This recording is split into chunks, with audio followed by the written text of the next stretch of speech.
Hello everybody, Colin's Wrath here. I just wanted to go over the process of creating a manual food mod patch for SunHelm survival and needs. There's an article up on the Nexus about how to do this, but it's a little complex and I figured it would just be easier to show everybody how to do this on a video. So first thing we're going to do is we're going to launch XEdit, and you may have this set up differently if you're using Vortex, but I'm not, so this is how you do it here. This isn't really a video on how to use XEdit, so for this example, we're just going to be patching a mod called Nordic Cooking. What you want to do is you want to load up SunHelm and whatever mod you want to patch. And that's really all you need. So once this finishes, first thing you want to do is expand SunHelm and take a look at the keywords. There's a few listed here. And as you can see, some of them begin with the numbers 0 and 1. Those are all of the injected keywords that SunHelm uses to patch food mods. My main issue with the article on the Nexus is that it just doesn't really explain how to handle water or drinks or things that return bottles very well at all. So we're going to go over that a little bit today. And to start off with, you have a couple of options. If you are a mod author and you want to add compatibility for SunHelm to your mod without requiring SunHelm, then you can actually add these injected keywords to your mod's ESP and you don't have to require SunHelm since they're injected. If you're just a mod user and you want to patch a mod that you're using, then it's probably best that you create a new ESP. So we're going to go over that route today. So first things first is we're going to highlight all of these and we're going to right click, copy as override into, and we're going to create a new ESL flagged ESP. Theoretically, you don't really have to have all of these keywords. You just need the ones that you are going to use for the food items you're patching. But for this example, it's really just easiest to add all of them. So if you click OK, it then asks you to name your file. So we're going to name it example patch. Okay, so if you take a look down here, you can see the keywords that we added. Our next step is to take a look at Nordic Cooking. And Nordic Cooking does already have scripted compatibility in with SunHelm, but we're just using it as an example. So you don't actually have to do this if you want to use Nordic Cooking. So on most mods, foods are going to be represented by ingestible items. So if you expand this item list here, we have all of the foods that Nordic Cooking adds. So we're going to start off by taking a look at apple wine. So apple wine is a drink in Nordic Cooking that is held in a mead bottle. So we want this to serve as a drink that returns a mead bottle.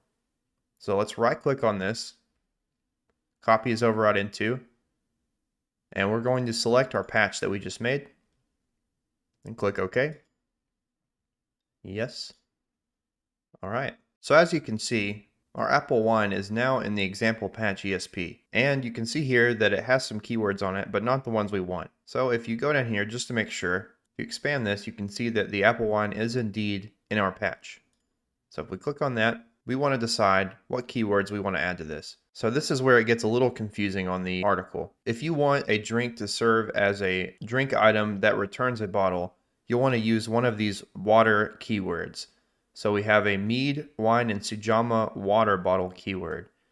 These keywords will flag an item as a drink and return the bottle that the prefix lists.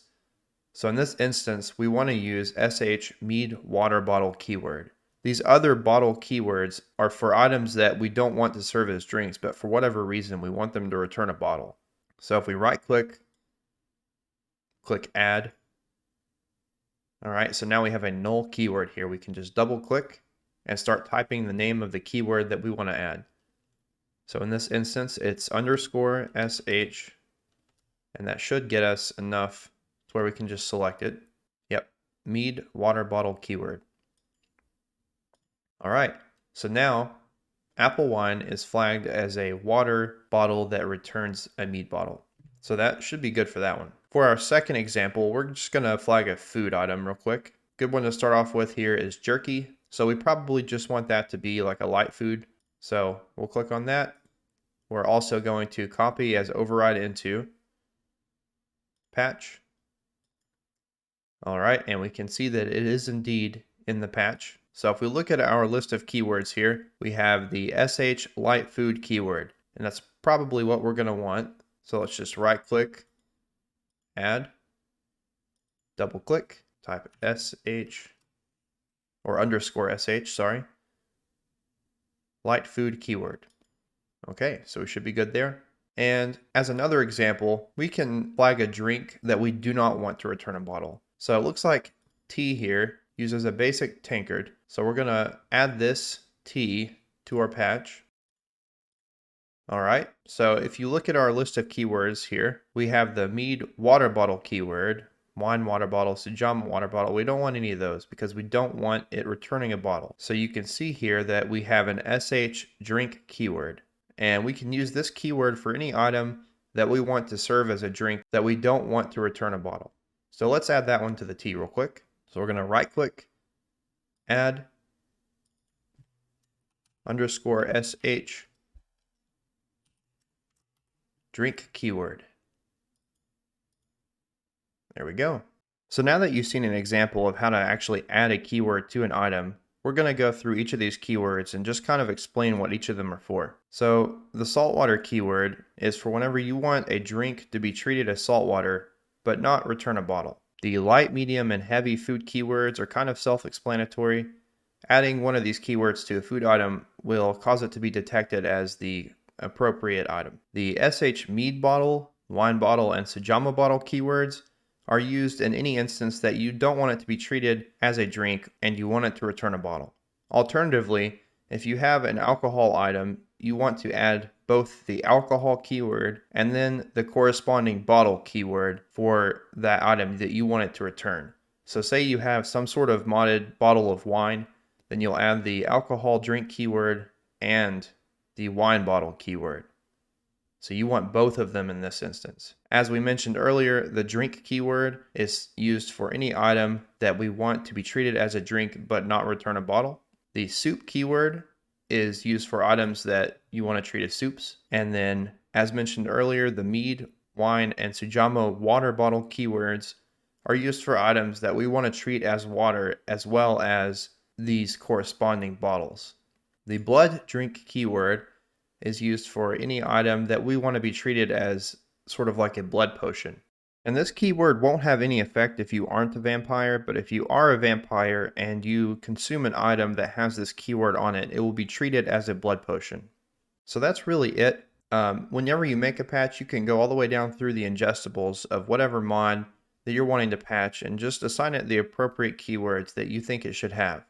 All right, well, thank you all for watching, and hopefully this explained things a little better than the article on the Nexus does.